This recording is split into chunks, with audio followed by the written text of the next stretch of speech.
Төз эфирде күндеми маалымат программасы студияда Айтурган Сатиева. Саламатсыздарбы, бул чыгарылышта. Эң оор чечимди кабыл алууга туура 1 ай. Апрель окуялары боюнча жараян бүгүн аяктады. Өкүм чыгаруу калды. Кыргызстан Тышкы иштер министрлиги биринчи кезекте улуттук кызыкчылыктарды эске алышы керек. Президент Алмазбек Атамбаев тышкы саясий маселелерди тышкы иштер министри менен талкуулады. Украинадагы жарандык согуш тездик менен өнүгүүдө. Кырдаал чукул эл аралык бийлигишүүнү талап кылат.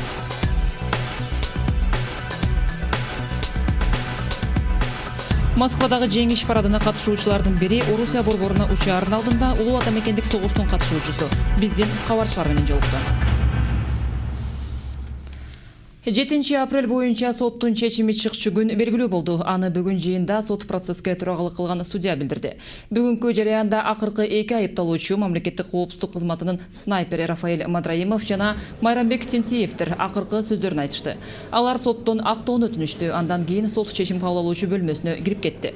Сот чечими 6 июнда чыгарылат. Соттун мындай чечими жабырлануучу тарапка жакпай ызы-чуу көтөрүштү. Киши өлтүргүчтөргө өлүм деген ураандарды кыйкырышты. Айрымдары судьянын үйүнө билдиришти. Соттолуучулар залдан тез чыгарылып, абал жайгарылды.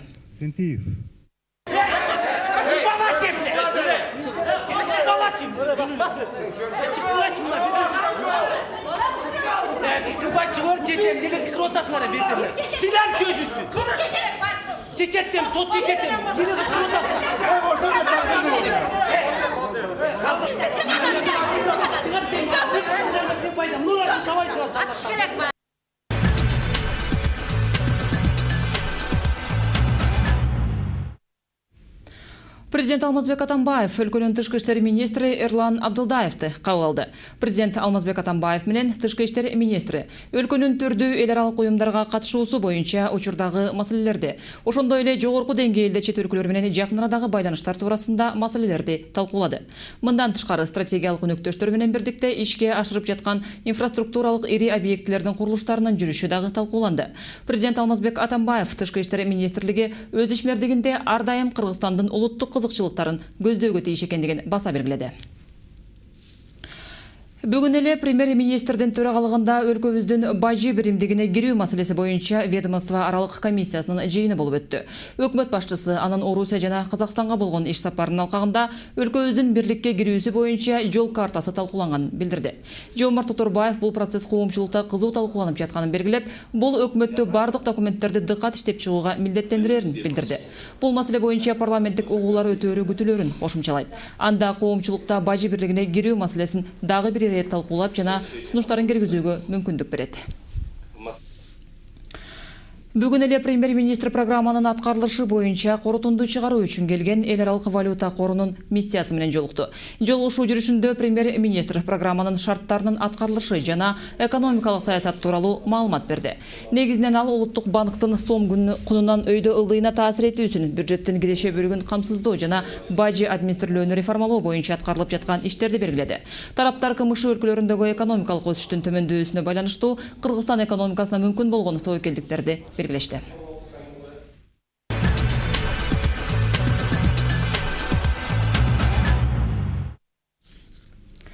Түндүк менен түштүктү бириктирген альтернативдүү жолдун курулушунун биринчи фазасы расмий түрдө Тогуз-Тороо районундагы Казарман айылынан башталды. Курулуш иштери өткөн дем алышта Тогуз-Тороо районунун тургундары жана мамлекет башчысы Алмазбек Атамбаевдин катышуусунда өттү. Түндүк менен түштүктү бириктирип, карым-катнашты жакындата турган жолдун курулушу тууралуу кененирээк Нурсулуу Нуркамилованын материалында. 3 этапка бөлүнгөн жолдун биринчи фазасы Казарман айылынан Жалал-Абад шаарына чейин жалпы узундугу 143 чакырымды түзөт. Түндүк түштүк альтернативдүү жолду куруудагы эң татаал участоктордун бири ушул жерде жайгашкан. Себеби дегенде бул жерде узундугу 3 километр 700 метрди түзгөн туннель курулуусу пландаштырылууда. Стратегиялык мааниге ээ жолдун курулушу расмий түрдө башталды. Ага жалпы Тогуз-Тороо тургундары жана мамлекет башчы Алмазбек Атамбаев катышты. Жол деген бир сууга талаага барган арыктайды, айылдарга барган жол, талаага барган суу алып барган арыктай болот да. Бул суу алып келгенге барабар болот, жашап алып келгенге барабар болот. Тогуз-Тороодогулардын Кудай буйруса кийинки муундарын келечеги ачылып атат. Тупиковый райондон эң борбордо географиялык борбордо жайгашкан, чоң жолдун жээгинде жайгашкан, так ортосунда жашкан район болгон турат. Кудай буйруса, райондун да келечеги кең болсун. Жолдун курулушу 3 бөлүктө ишке ашат. Биринчиси Жалал Абадтан Казарманга чейин, экинчиси Казармандан Аралга чейин жана акыркысы Аралдан Кочкор аркылуу Балыкчыга чейин барат. Биринчи фазанын курулуу мөөнөтү контракт боюнча 4,5 жылга эсептелген.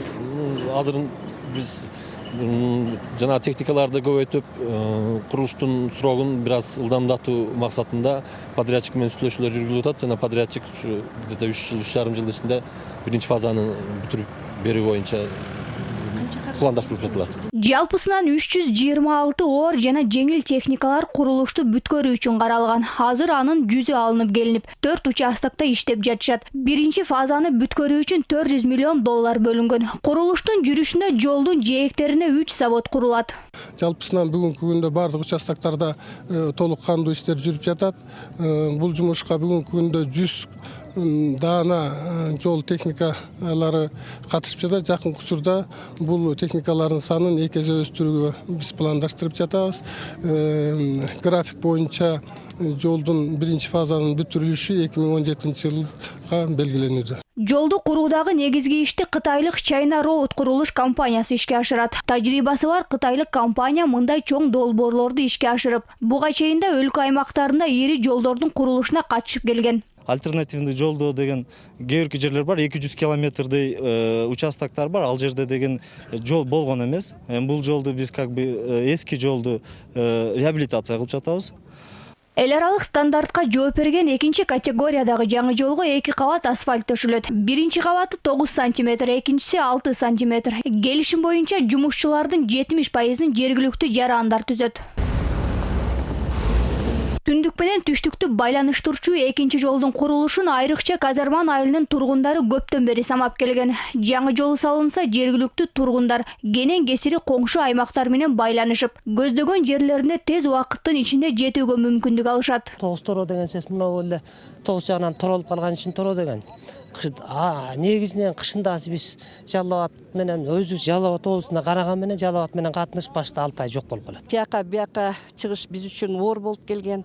Мына биз ушул бүгүндөн баштап ушу жолдун ачылышына жалпы кичинесинен баштап чоң элдердин баары тең мындайча айтканда кичинекей жаштан баштап баладан баштап баарыбыз тең сүйүнүп атабыз. 3 фазага бөлүнгөн түндүк түштүк альтернативдүү жолунун биринчи фазасынын курулушу толугу менен 2017 жылы аяктап ишке берилүүсү пландаштырылган.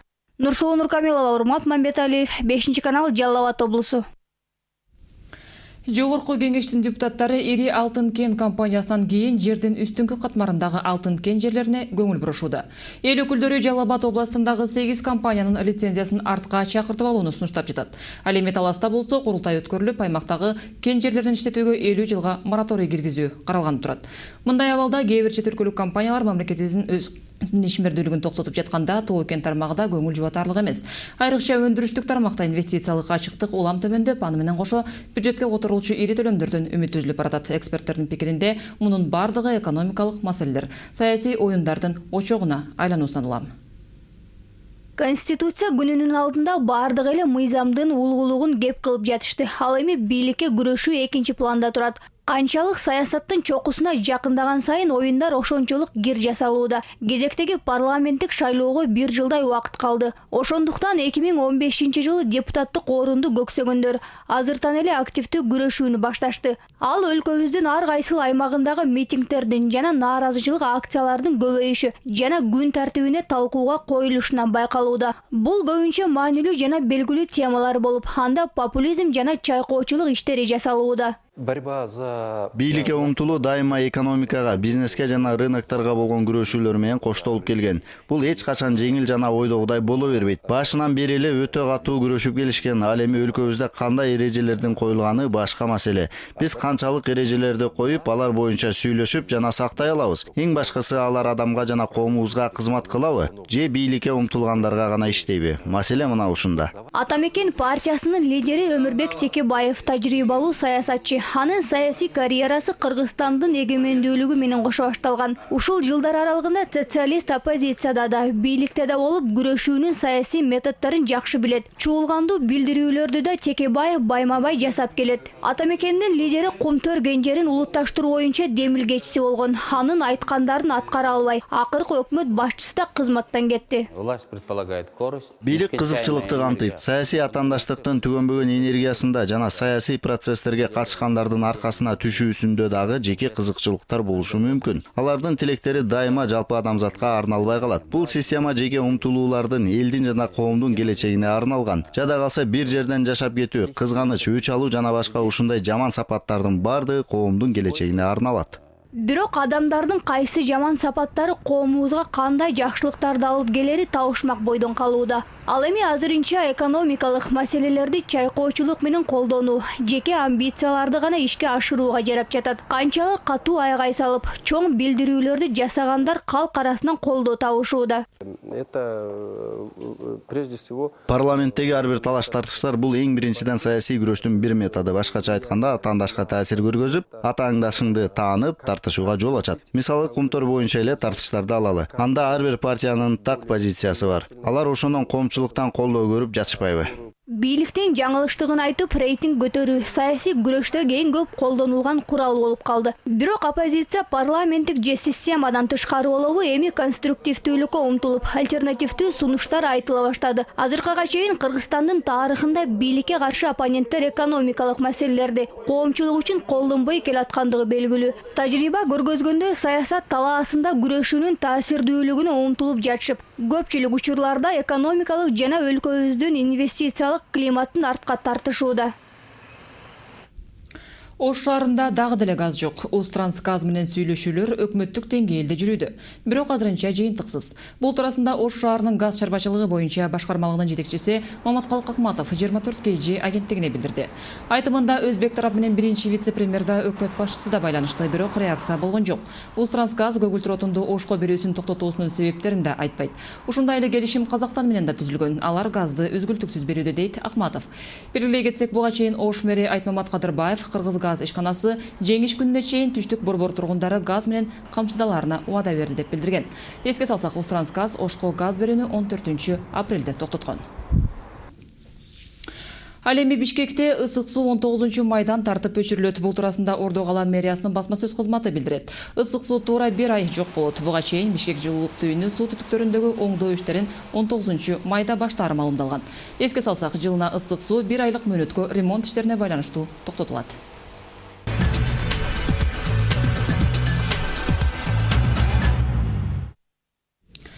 Украинанын түштүк чыгышындагы толкундоолор басыла элек, тирешүүлөр курмандыктар менен коштолууда. Майрам күндөрү Башаламандык Одесса шаарына чейин жетти. Калаада тутанган өрт учурунда 50-гө жакын адам мерт кетти.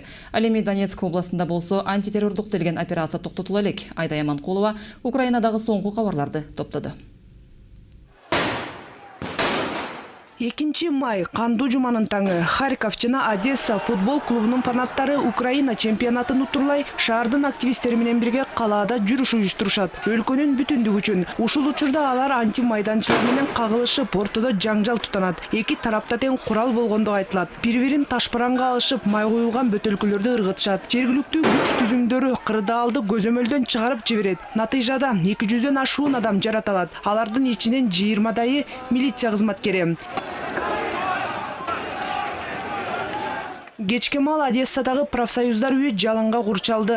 Күндүзгү кагылыштан кийин бул жерге орусиячыл активисттер жашанган болчу. Жалданган экинчи тарап имаратты өрттөп жиберген. Жыйынтыгында 50-гө жакын адам курман болду. Айрымдары түтүнгө угуп, айрымдары жандалбаста бийик имарат терезесинен секирүү учурунда мерт кетишкен. Одессада 3 күндүк аза күтүү жарыяланды. Кандуу окуя боюнча териштирүү башталды. Ал эми шаардын башкы милиционери отставкага кетти. Трагедиядан 2 күн өткөн соң жүздөгөн украиналыктар каладагы милиция имаратынын жанына топтолушту. Алар тартип сакчыларынан күнөөлүүлөрдү таап, жазалоону талап кылышкан. жүз берген күнү Славянскдагы кырдаал оор эле. Шаар четине учуп келген тигучактар Украина куралдуу күчтөрүнө таандык. Өлкөнүн ички иштер министрлиги таң эрте аскердик операция башталганын жарыялады. Киев бул аракетин антитеррордук деп атады. Донецк облусунун Украинадан бөлүнүшүн каалаган орусиячыл жарандык күчтөр дагы жөн калган жок. Аймактык блокпостторду кайтарып калгандар 2 тигучакты атып түшүргөнүн кабарлашты. Кечке маал Славянск шаарынан алыс эмес жайгашкан Андреевка айылында жергиликтүү тургундар Украинанын аскердик техникаларын камалоого алышты. Жоокерлерди куралдарды таштап, Донецктин көз карандысыздыгы үчүн Украинадан баш тартууга чакырышып, аскерлер бир нече жолу асманга ок чыгарышты. Бирок топтолгондор таркаган жок. Орусия болсо Украинанын жаңы бийлиги аскерди өз элине каршы тукуруп жатат деп айыптады. Ал ортодо Донецктин өзүндө облустук прокуратуранын алдында милиция менен демонстранттар кагылышты. Донецктин Украинадан бөлүнүшүн жактагандар көзөмөлдөөчү орган Киевдин сөзүн угуп жатат деп айыптаган эле.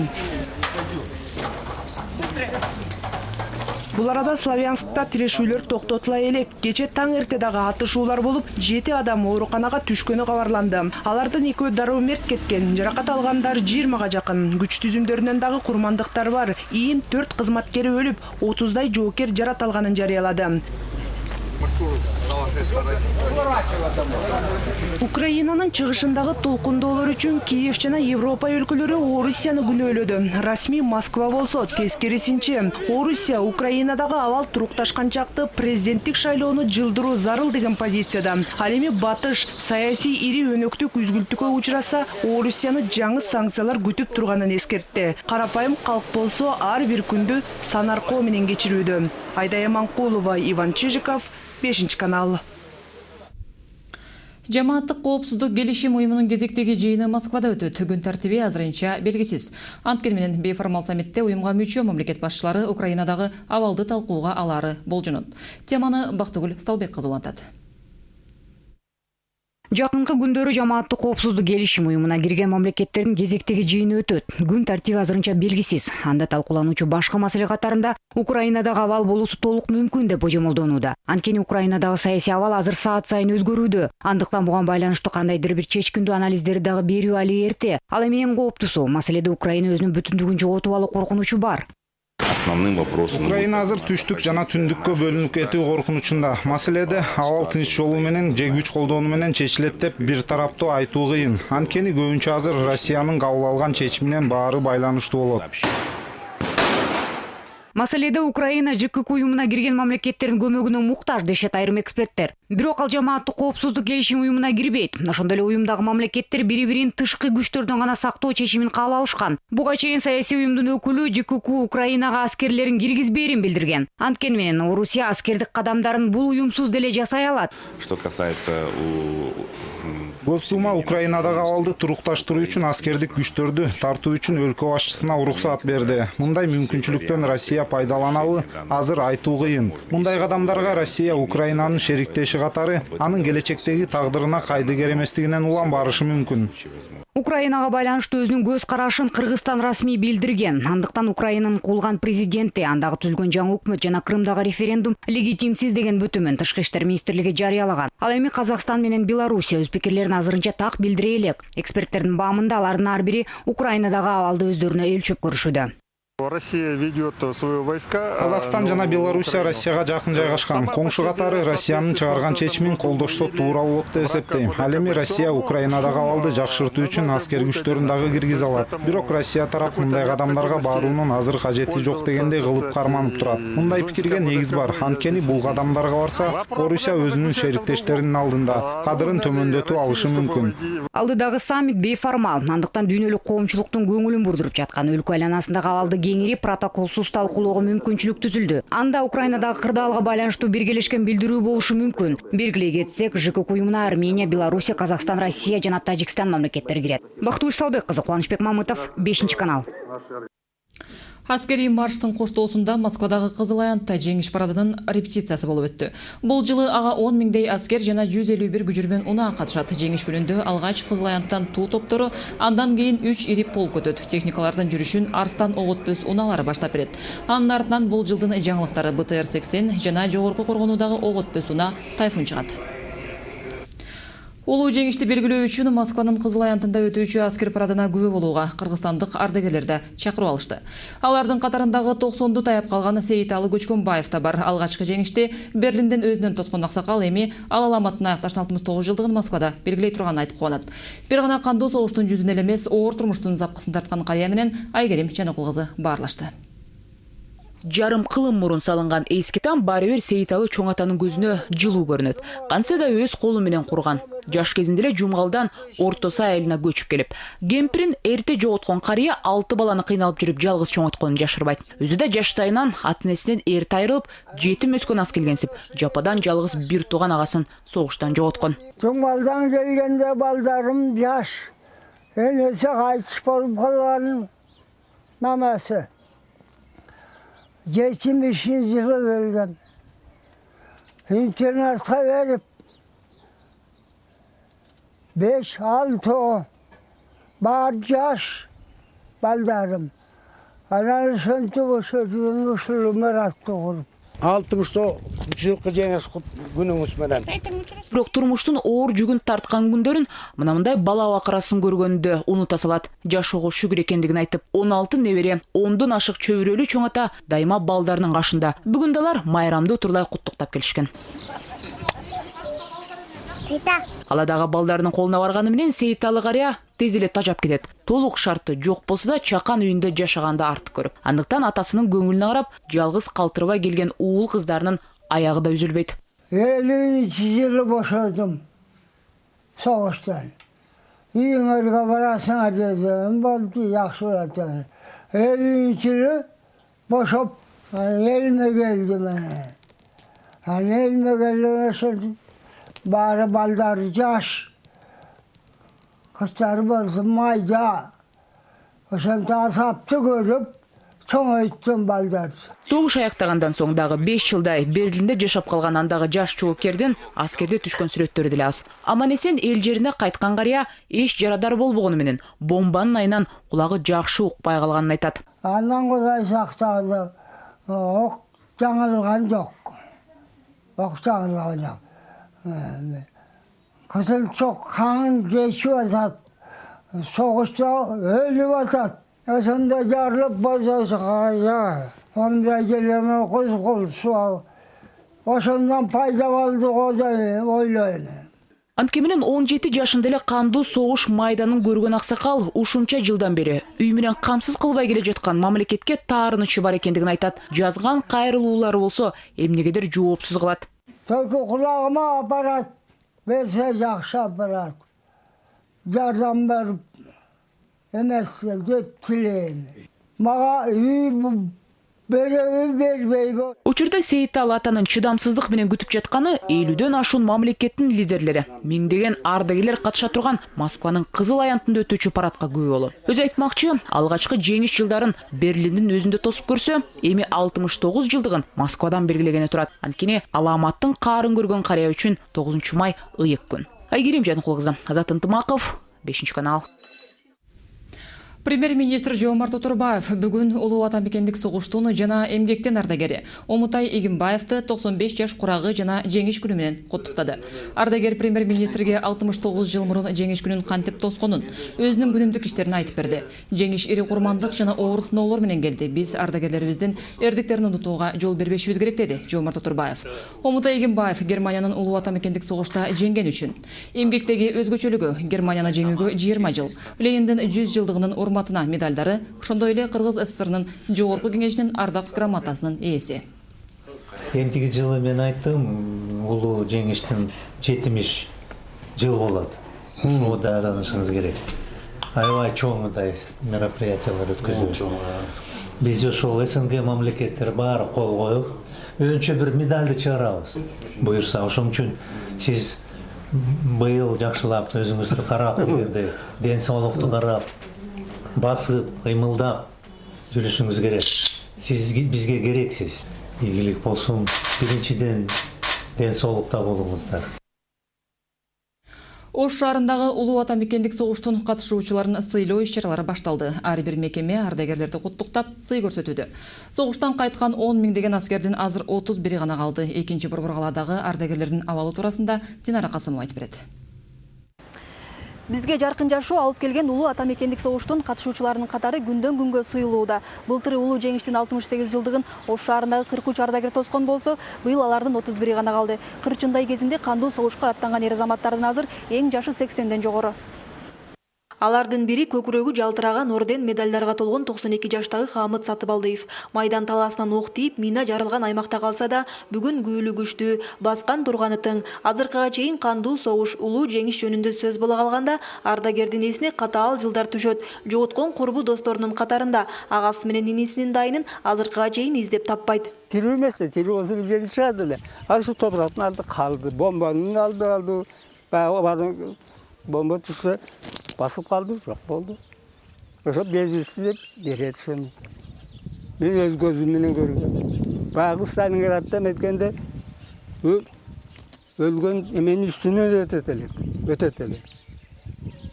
Танкалар, артиллериялар, кышында.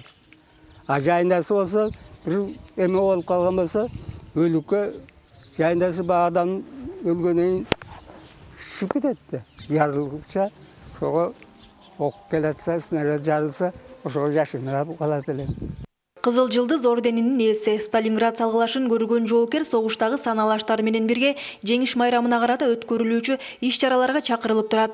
Мамлекетте колдон келген көмөгүн көрсөтүүдө. Ардагер өкмөттүн азыркы колдоосуна каниет кылат. Берилип жаткан жөлөк бул жардамдар жетишинче кем каржысын толуктайт. Азыркечеги биринчи майдан тартып, Атамбаевдагы президенттик стипендия 3000 деп пожизненный берди. 6000 болот.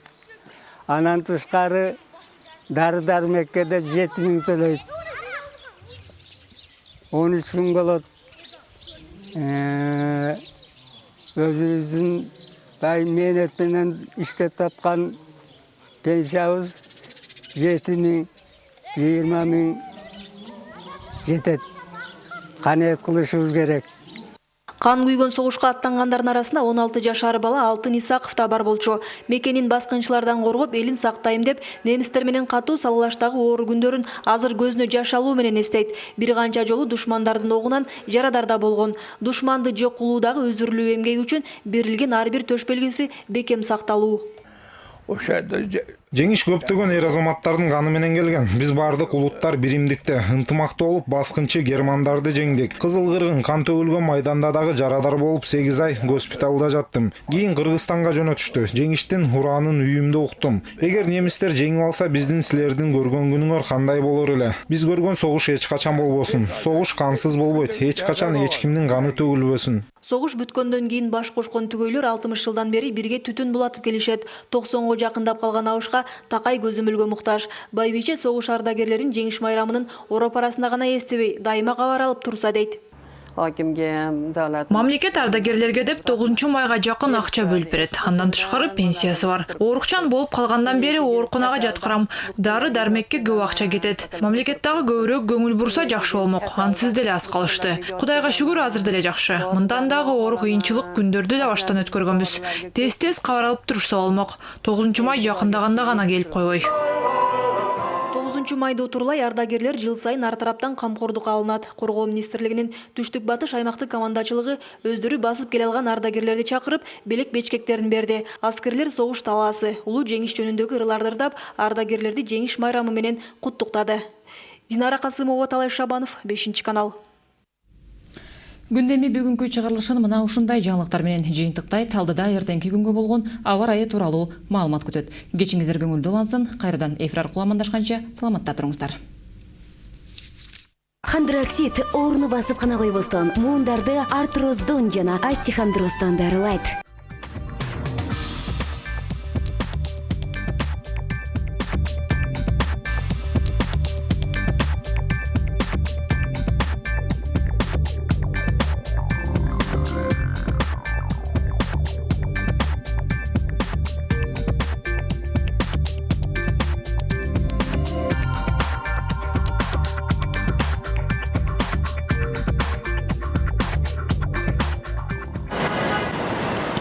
кайнаган шаарда жумуш кычап турганда, муундар ооруп жаныңды койбой оорутса, достордон калып өзүңдү өзүң кыйнала. Хондроксид ооруну басып гана койбостон муундарды артроздон жана остеохондростон дарылайт. Аркаң ооруп чыдатпай, колу бутуң сыздатат.